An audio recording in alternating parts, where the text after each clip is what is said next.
ಬನ್ನಿ ವೀಕ್ಷಕರೇ, ಮುಂದಿನ ರಾಶಿ ಸಿಂಹರಾಶಿ. ಸಿಂಹರಾಶಿಯ ಒಂದು ಮಾಸ ಭವಿಷ್ಯ ಹೇಗಿದೆ ಅಂತ ತಿಳ್ಕೊಳ್ಳೋಣ. ಮೇಡಮ್, ಮುಂದಿನ ರಾಶಿ ಸಿಂಹರಾಶಿ. ಸಿಂಹರಾಶಿಯ ಮಾಸ ಭವಿಷ್ಯ ಹೇಗಿದೆ ಅಂತ ತಿಳಿಸ್ಕೊಡಿ. ನೋಡಿ, ಸಿಂಹರಾಶಿ ಅಂತಂದ್ರೆ ನೀವು ಎಲ್ಲಾ ತರಲ್ಲೂ ಓಡ್ತಾ ಇರುತ್ತೆ. ಗ್ರಹಣ ನಡೀತಿರೋದು ಸಿಂಹರಾಶಿ. ಏನಪ್ಪಾ ಗ್ರಹಣ ನಡೀತಿದೆ, ಏನಾಗುತ್ತೋ ಏನೋ ಅನ್ನೋ ಆತಂಕದಲ್ಲಿ ಖಂಡಿತ. ಸೊ ಗ್ರಹಣದ ಫಲವಾಗಿ ಕೆಲವೊಂದು ನೆಗೆಟಿವಿಟಿ ಇವ್ರು ಅನುಭವಿಸ್ಬೇಕಾಗತ್ತೆ. ಏನು ಅಂತಂದ್ರೆ ಆರೋಗ್ಯದಲ್ಲಿ ಏರುಪೇರುಗಳಾಗತ್ತೆ. ಸ್ವಲ್ಪ ಇವ್ರಿಗೆ ಬಾಡಿ ಪೇನ್ ಬರೋದು, ತಲೆನೋವು ಬರುವಂತದ್ದು, ಇದ್ದಕ್ಕಿದ್ದಂಗೆ ಏನೋ ಇಲ್ನೆಸ್ ಆಗತ್ತೆ. ಏನಕ್ಕೆ ಆಯ್ತು ಅನ್ನೋದೇ ಅವ್ರಿಗೆ ಗೊತ್ತಾಗಲ್ಲ. ವಾಸಿ ಆಗೋಕೆ ತುಂಬಾ ದಿನಗಳು ತಗೊಳುತ್ತೆ. ಮತ್ತೆ ಯಾವ ಕೆಲಸ ಮಾಡೋದಕ್ಕೂ ಉತ್ತೇಜನ ಇರೋದಿಲ್ಲ. ಇವ್ರಿಗೆ ಕೆಲಸ ತುಂಬಾ ಚೆನ್ನಾಗಿದೆ, ಒಳ್ಳೆ ಅಭಿವೃದ್ಧಿನೂ ಆಗ್ತಿರ್ತಾರೆ. ಆದ್ರೂ ಕೂಡ ಸ್ವಲ್ಪ ಇವರಿಗೆ ಉತ್ತೇಜನ ಕಮ್ಮಿ ಆಗಿರುತ್ತೆ. ಹೋಗ್ಲಾ ಬೇಡವಾ, ಲೇಜಿ ಫೀಲ್ ಆಗೋದು, ಇದೆಲ್ಲನೂ ಕೂಡ ಅನುಭವಿಸ್ಬೇಕಾಗತ್ತೆ. ಮೇಜರ್ ಪ್ರಾಬ್ಲಮ್ ಅಂತ ಏನು ಇರೋದಿಲ್ಲ. ಇವ್ರ ಮೇಲೆ ಇವರಿಗೆ ಸ್ವಲ್ಪ ಅಸಮಾಧಾನ ಆಗುವಂಥದ್ದು. ಇವ್ ನಾನು ಯಾಕೆ ಕೆಲಸ ಇರೋ ಟೈಮಲ್ಲಿ ಹೋಗಿ ಮಾಡಕ್ ಆಗ್ತಿಲ್ವಲ್ಲ, ನನ್ನ ಬಾಡಿ ಸಪೋರ್ಟ್ ಮಾಡ್ತಿಲ್ವಲ್ಲ ಅಂತ ಅವ್ರ ಮೇಲೆ ಅವ್ರಿಗೆ ಸಿಟ್ಟು ಬರುತ್ತೆ.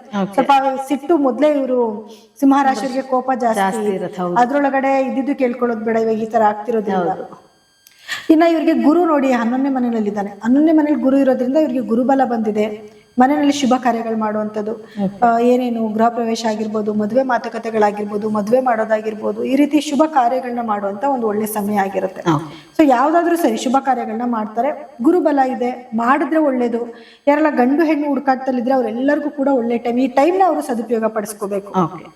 ಇನ್ನ ನೆಕ್ಸ್ಟ್ ಲಗ್ನದಲ್ಲೇ ಕೇತು ಇದ್ದಾನೆ. ಕೇತು ಇದ್ದಾಗ ಏನಾಗುತ್ತೆ, ಸ್ವಲ್ಪ ಏಳೋದು ಬೀಳೋದು, ಏಟ್ ಮಾಡ್ಕೊಳ್ಳೋದು, ಸ್ವಲ್ಪ ಫ್ಯಾಮಿಲಿಯಿಂದ ಡಿಟ್ಯಾಚ್ ಆಗಿ ಬದುಕೋದು.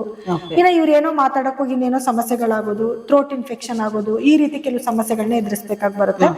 ಇನ್ನ ಇವ್ರಿಗೆ ಸಪ್ತಮದಲ್ಲಿ ರಾಹು, ಬುಧ ಮತ್ತೆ ಕುಜರ ಒಂದು ಸಂಚಾರ ಇದೆ. ಇದರಿಂದ ಫ್ಯಾಮಿಲಿನಲ್ಲಿ ಸ್ವಲ್ಪ ಡಿಸ್ಟರ್ಬೆನ್ಸ್ ಆಗೋದು, ಗಂಡ ಹೆಂಡತಿ ಮಧ್ಯದಲ್ಲಿ ಸ್ವಲ್ಪ ಭಿನ್ನಾಭಿಪ್ರಾಯ ಬರುವಂಥದ್ದು, ಜಗಳಗಳಾಗುವಂಥದ್ದು, ಮಾತುಕತೆಗಳಾಗುವಂಥದ್ದು, ಅಥವಾ ಏನಾದ್ರೂ ಒಂದು ಮುನಿಸು ಅನ್ನೋದು ಆಗ್ತಾನೆ ಇರುತ್ತೆ. ಆದ್ರೆ ಗುರುವಿನ ದೃಷ್ಟಿ ಇವ್ರಿಗೆ ನೋಡಿ 3ನೇ ಮನೆ ಮೇಲೆ 5ನೇ ಮನೆ ಮೇಲೂ ಕೂಡ ಗುರುವಿನ ದೃಷ್ಟಿ ಇದೆ. ಸೊ ಗುರುವಿನ ದೃಷ್ಟಿ ಇರೋದ್ರಿಂದ ಪ್ರೀತಿ ವಿಶ್ವಾಸ ಅನ್ನೋದ್ರಲ್ಲಿ ಸ್ವಲ್ಪ ಮೂಡುತ್ತೆ. ಇವ್ರಿಗೆ ನೆಗೆಟಿವಿಟಿನೂ ಆಗ್ತಾ ಇರ್ತೀವಿ. ಕೆಲವ್ರ ಮನೇಲಿ ನೋಡ್ತೀರಾ, ಬೆಳಗ್ಗೆ ಎದ್ದು ಜೋರ್ ಜಗಳ ಆಗ್ತಿರುತ್ತೆ, ಮಧ್ಯಾಹ್ನ ಅಷ್ಟೊತ್ತಿಗೆ ಇವ್ರದನ್ನ ಜಗಳ ಆಗಿತ್ತು ಅಂತ ಕನ್ಫ್ಯೂಸ್ ಪಟ್ಕೋಬೇಕು. ಆ ರೀತಿನಲ್ಲಿ ಆಗ್ತಿರ್ತಾ. ಅವ್ರದೆಲ್ಲ ಇದೇ ತರನೇ, ಒಂದು ನೆಗೆಟಿವಿಟಿ ಇರುತ್ತೆ, ಪಾಸಿಟಿವಿಟಿ ಇರುತ್ತೆ. ಅಂದ್ರೆ ತುಂಬಾ ದೊಡ್ಡ ಲೆವೆಲ್ಗೆ ಹೋಗದೆ ಹೋದ್ರು ಕೂಡ ಒಂದು ತಕ್ಕ ಮಟ್ಟದಲ್ಲಿ ಎಲ್ಲ ನಡ್ಕೊಂಡು ಹೋಗ್ತಾ ಇರತ್ತೆ.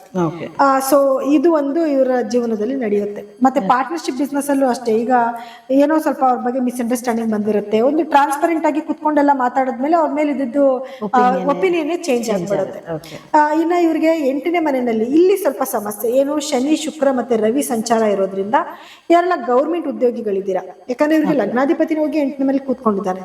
ಹೌದು. ಸೊ ನೀವೇನಾದ್ರೂ ಇಲಿಗಲ್ ಆಗಿ ಹಣ ತಗೊಳ್ಳೋದು, ಅಥವಾ ಯಾವ್ದಾದ್ರು ಕೆಲಸಕ್ಕೆ ಎಕ್ಸ್ಟ್ರಾ ದುಡ್ಡು ತಗೊಳ್ಳೋದು, ಇದನ್ನೇನಾದ್ರೂ ಗೊತ್ತಾಯ್ತು ಮೇಲಧಿಕಾರಿಗಳಿಗೆ ಅಂದ್ರೆ ಗೊತ್ತಾಗೋ ಸಮಯನೇ ಇದು. ಗೊತ್ತಾಗಿ ಅದರಿಂದ ಪ್ರಾಬ್ಲಮ್ ಆಗೋ ಸಾಧ್ಯತೆಗಳಿರುತ್ತೆ. ಸೊ ಹಾಗಾಗಿ ಈ ಸಮಯದಲ್ಲಿ ದಯವಿಟ್ಟು ಇಂಥ ಕೆಲಸಗಳನ್ನ ಮಾಡ್ಬೇಡಿ, ಯಾವಾಗ್ಲೂ ಮಾಡ್ಬೇಡಿ ಅಂತಾನೆ ಹೇಳ್ಬೇಕು. ಬಟ್ ಇದು ಈ ಟೈಮಲ್ಲಿ ಸ್ವಲ್ಪ ಕೇರ್ಫುಲ್ ಆಗಿರ್ಬೇಕು. ಎಸ್ಪೆಷಲಿ ಗೌರ್ಮೆಂಟ್ ಕೆಲಸದವರು ಕೇರ್ಫುಲ್ ಆಗಿರ್ಬೇಕಾಗತ್ತೆ. ಜೊತೆಗೆ ತಂದೆ ಆರೋಗ್ಯದಲ್ಲಿ ಸ್ವಲ್ಪ ಏರುಪೇರುಗಳಾಗತ್ತೆ. ತಂದೆ ಆರೋಗ್ಯಕ್ಕೆ ಅಷ್ಟು ಒಳ್ಳೇದಲ್ಲ ಇದು. ಇವ್ರಿಗೆ ಗೌರ್ಮೆಂಟ್ ಇಂದ ಏನಾದ್ರು ಕೆಲಸಗಳಾಗ್ಬೇಕಿತ್ತು ಅಂದ್ರೆ ಆ ಕೆಲಸಗಳಲ್ಲಿ ಡಿಲೇ ಆಗುವಂಥದ್ದು.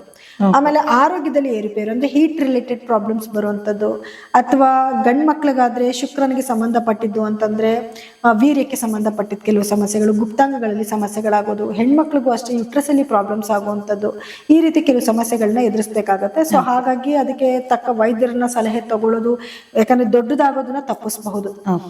ಸೊ ಈ ಆರೋಗ್ಯದಲ್ಲಿ ನಿಧಾನಗತಿನಲ್ಲಿ ವಾಸಿ ಆಗುತ್ತೆ, ಬೇಗ ವಾಸಿ ಆಗೋದಿಲ್ಲ ಆರೋಗ್ಯ ಸಮಸ್ಯೆಗಳು ಬಂದ್ರೆ. ಸೊ ಈ ವಿಚಾರದಲ್ಲಿ ಸ್ವಲ್ಪ ಕೇರ್ಫುಲ್ ಆಗಿದ್ರೇನೆ ಒಳ್ಳೇದು.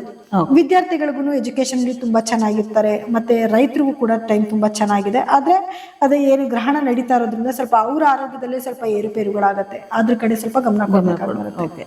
ಸೊ ಒಟ್ಟಾರೆ ಈಗ ಕೆಲವೊಂದಷ್ಟು ಸಮಸ್ಯೆಗಳು ಅಂತ ಹೇಳಿದ್ರೆ, ಆ ಸಮಸ್ಯೆಗಳಿಗೆ ಪರಿಹಾರ ಅಂತ ಮಾಡ್ಕೊಳ್ಳೋದಾದ್ರೆ ಯಾವ ರೀತಿ ಪರಿಹಾರ ಮಾಡ್ಕೊಳ್ಳೋದು? ಹೌದು, ಪರಿಹಾರ ಇವ್ರು ಮಾಡ್ಕೋಬೇಕು, ದಾನಗಳನ್ನ ಮಾಡ್ಬೇಕಾಗತ್ತೆ. ಯಾಕಂದ್ರೆ ಗ್ರಹಣ ನಡೀತಾ ಇರೋದ್ರಿಂದ ಗ್ರಹಣದ ಸಮಯದಲ್ಲಿ ಜಪ ತಪಗಳನ್ನ ಮಾಡ್ಕೊಬೇಕಾಗತ್ತೆ. ಮಹಾಮೃತ್ಯುಂಜಯ ಮಂತ್ರ ಜಪ ಮಾಡ್ಕೊಳ್ಳೋದು, ಮತ್ತೆ ಈಶ್ವರನ ಬೀಜಾಕ್ಷರಿ ಮಂತ್ರಗಳನ್ನ ಜಪ ಮಾಡ್ಕೊಳ್ಳೋದು.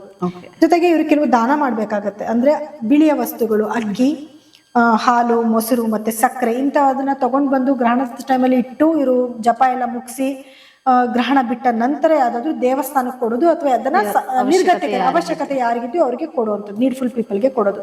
ಇದಿಷ್ಟನ್ನ ಗ್ರಹಣದ ಪ್ರಯುಕ್ತ ಮಾಡ್ಕೋಬೇಕಾಗತ್ತೆ. ಇದನ್ನ ಬಿಟ್ಟು ಬೇರೆ ಏನ್ ಮಾಡ್ಕೋಬೇಕು ಅಂತಂದಾಗ ಸೂರ್ಯ ನಮಸ್ಕಾರ ಹಾಕುವಂಥದ್ದು ಪ್ರತಿದಿನ. ಇವ್ರು ಇದನ್ನ ಲೈಫ್ ಟೈಮ್ ಮಾಡಿದ್ರೆ ತುಂಬಾ ಒಳ್ಳೇದು. ಸೂರ್ಯನ್ಗೆ ಅರ್ಘ್ಯ ಕೊಡೋದು, ಅಥವಾ ಸೂರ್ಯನ್ಗೆ ಸೂರ್ಯ ನಮಸ್ಕಾರ ಹಾಕೋದು, ಆದಿತ್ಯ ಹೃದಯ ಪಾರಾಯಣ ಮಾಡ್ಕೊಳ್ಳೋದು, ಇದಿಷ್ಟನ್ನ ಮಾಡ್ಕೊಂಡ್ರೆ ಖಂಡಿತವಾಗ್ಲೂ ಅವ್ರ ಜೀವನದಲ್ಲಿ ಯಶಸ್ಸನ್ನ ನೋಡ್ಬೋದು. ನೋಡಿದ್ರಲ್ಲ ವೀಕ್ಷಕರೇ, ಈ ಒಂದು ಸಿಂಹ ರಾಶಿಯ ಮಾಸ ಭವಿಷ್ಯ ಹೇಗಿತ್ತು ಅಂತ. ಹಾಗಿದ್ರೆ ಬನ್ನಿ ಮುಂದಿನ ರಾಶಿ ಬಗ್ಗೆ ತಿಳ್ಕೊಳ್ಳೋಣ.